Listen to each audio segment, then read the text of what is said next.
The Second Spanish Republic remains one of the most controversial chapters in Spain's history. For thousands it represents hope, progress and democracy. For nationalists, however, it symbolizes instability and the unraveling of traditional Spain. Today the Republic stands in a fragile and uncertain political climate. The tensions that once shocked the nation seem to echo again, with threats from both the far right and the far left growing more visible and more intense.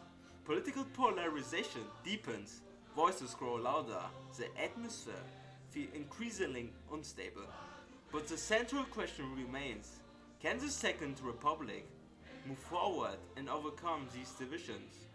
Can it prevent a conflict that goes beyond heated debates in the Congress of Deputies and the protests filling the streets of Spain?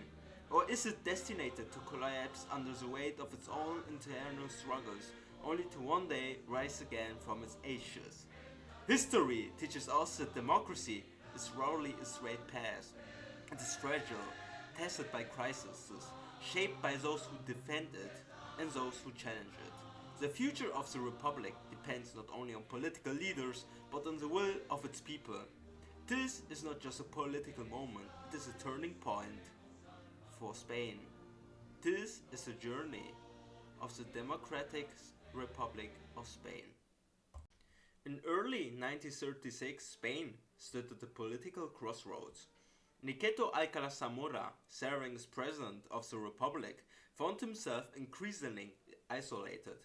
Once seen as a moderated figure, capable of balancing a divided nation, his influence had weakened. After the victory of the Frente Popular in the general election, his position became untenable. Accused of political miscalculation, worn down by declining popularity and criticized for dissolving the Cortes, Alcalá Zamora was removed from office. His fall symbolized more than the end of a presidency. It reflected the deep fractures within the Republic itself. Stepping forward was Manuel Azaña, leader of the leftist factions and now the central figure of the new political era. For supporters of the Popular Front, Azaña represented reform, social transformation and the continuation of the Republic domestic project. But for the nationalist and reactionary sectors, his rise was alarming. For them, this was not merely an electoral shift, it was a threat to the very identity of Spain. From that moment on, many among the conservative and military elite made one thing clear: this would not stand, not peacefully, not quietly, and if necessary, they were prepared to act by force. Hello everybody and welcome back to a new video. If you're seeing this video, I needed to record it 2 times because one time I was almost through the half of the campaign and the game decided to crash, and obviously Paradox can't fix the cloud saves, and so I needed to restart the campaign. So please leave a like, subscribe and comment for my motivation. Enjoy the video. August 1936. After the victory of the Frente Popular, tension in Spain was no longer hidden, it was boiling. On the very night of Manuel Azaña's political rise, reactionary nationalist forces, along with sectors of the army and elements of the elite, began to mobilize. An initial attempt at a coup d'etat failed, but one thing became unmistakably clear: this was not over. The conspirators would return, stronger, better organized and far more determined. But the Republican government was not passive. Weapons were secretly moved from warehouses to warehouses. Strategic strongholds where nationalist elites were powerful were deliberately reinforced with loyalist forces. The aim was clear: if a rebellion came, the insurgents would not have the resources they expected. Perhaps most surprising of all was the support of large sectors of the Guardia Civil for the Republic. The loyalty gave Madrid breathing room and hope. Yet hope would not prevent what came next. On August 1936, Spain descended into what would become the Spanish Civil War. On one side stood the nationalist factions, the Bando Sublevado, led by discontent military leaders determined to overthrow the Republican government. On the other stood the Republic itself, supported by a broad coalition stretching from the center and center-right to the far left. Among them was the Partido Comunista de España, anarchist movement, the PSOE, liberal groups and democratic centrists, all united under what they believed was a defense of democracy. At least, that is what most believed. August 1936, February 1937. In the early months, Republican generals and loyalist commanders reacted with surprising speed. The rapid movements into areas not yet occupied by rebel forces gave the Republic a crucial advantage. There was a relief, real relief, that this uprising might be crushed quickly. Spain was divided, yes, but not entirely. Nationalist control remained concentrated in regions such as Galicia, Navarre, parts of Extremadura, and areas of Aragon. The country was fractured but not yet completely consumed. The mobility of Republican motorized units and the loyalty of the Guardia Civil helped the Popular Army stabilize key fronts. For a brief moment, it seemed possible that the rebellion could be contained, that Spain might be avoided becoming permanently split in two. But civil wars are not decided in weeks, and the conflict that many hoped would be short was only just beginning.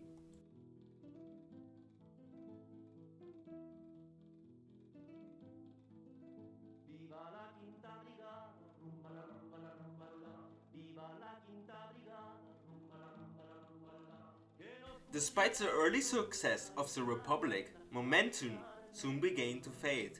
The fronts hardened, advance slowed. What once seemed like a conflict that could be quickly contained turned into a brutal war of attrition. Nationalist guerrilla forces held the ground for weeks, sometimes months, and even years. The Republican troops, now reorganized as the Popular Army, were exhausted, and something far more dangerous became visible. The Republic was not truly united, it was an army held together by fear. Fear of defeat, fear of dictatorship, fear of what a nationalist victory would mean. But beneath that fragile unity, deep ideological fractures were widening. Republicans, socialists, communists, liberals, and anarchists fought under the same flag, yet they did not share the same vision for Spain's future. One faction in particular pushed it further than the rest, the anarchist sector.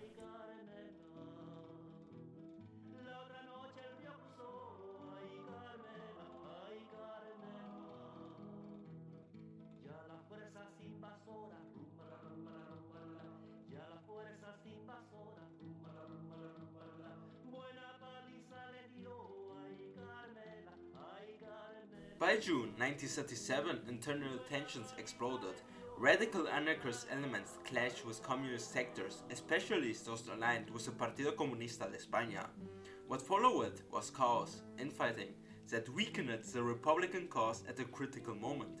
José Díaz, leader of the Communist Party, was furious. Committed to defending the Republic above all else, he stood firmly alongside Manuel Azaña, determined to preserve order and maintain unity in the face of internal collapse.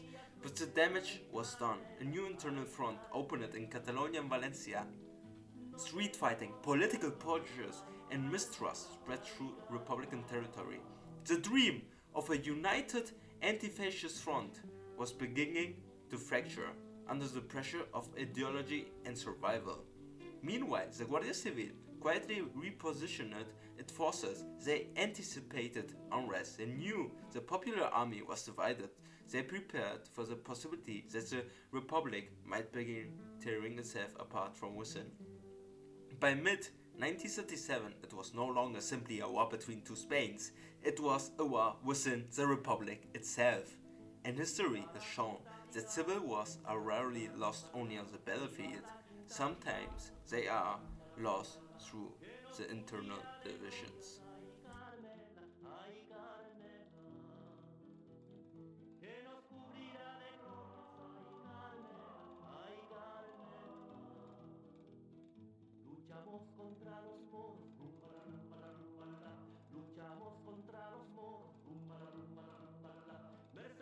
By the end of 1937, the Spanish Civil War seemed to be nearing its conclusion.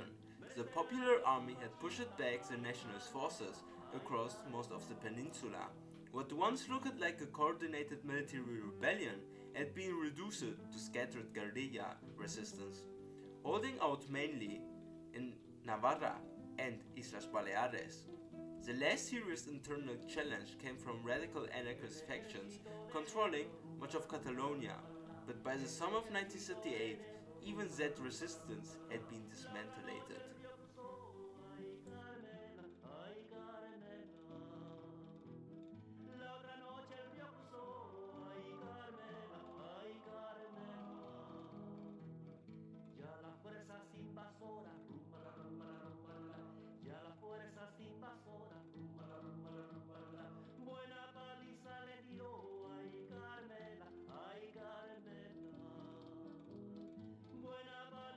The Republic had survived.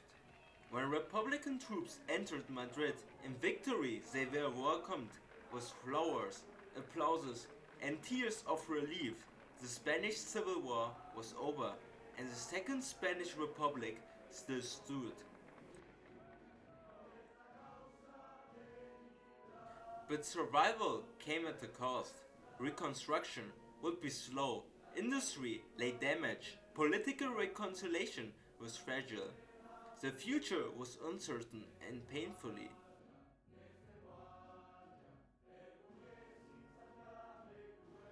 In August 1938, Adolf Hitler's Germany invaded Poland, shocking the world. Few believed Berlin would risk open confrontation, especially with France guaranteeing Polish independence. Yet, the continent moved rapidly toward total war and destruction. Across the Atlantic, political tension in the United States deepened. The Republican administration of London faced mounting pressure from both reactionary nationalist movements and constitutionalist opposition led by former President Franklin Delano Roosevelt. By late 1938, America itself descended into internal and total conflict, leading to the Second American Civil War because of the rise of fascism.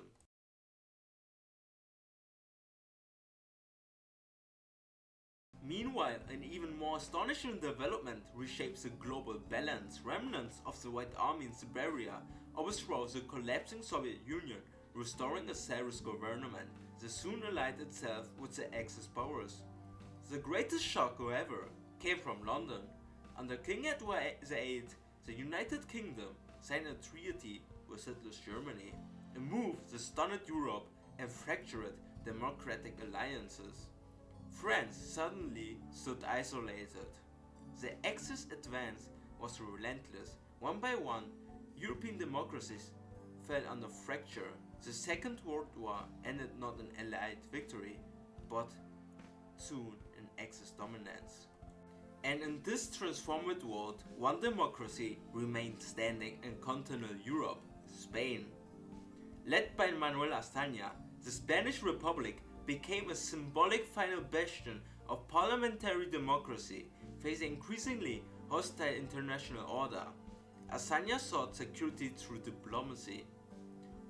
In Lisbon, he met with Antonio de Oliveira Salazar to discuss an unprecedented proposal, a peaceful Ibernian Union. Salazar hesitated, wary of surrendering sovereignty, but Azaña offered a federal model.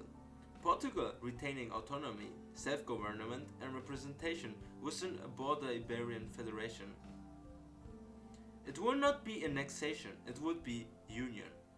In a world where democracies had fallen, Spain now faced a new challenge, not just survival but leadership. The question was no longer whether the Republic could endure civil war.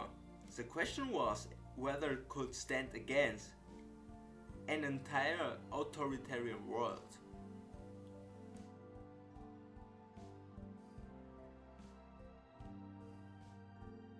If you've made this far, thank you for being part of this journey.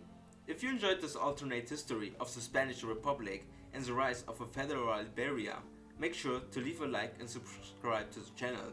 It really helps the project grow and keep this universe alive, and also other projects I have in mind. Drop a comment below and tell me, how do you think the story should end?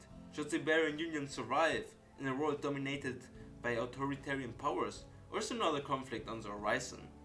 And here's the exciting part for you.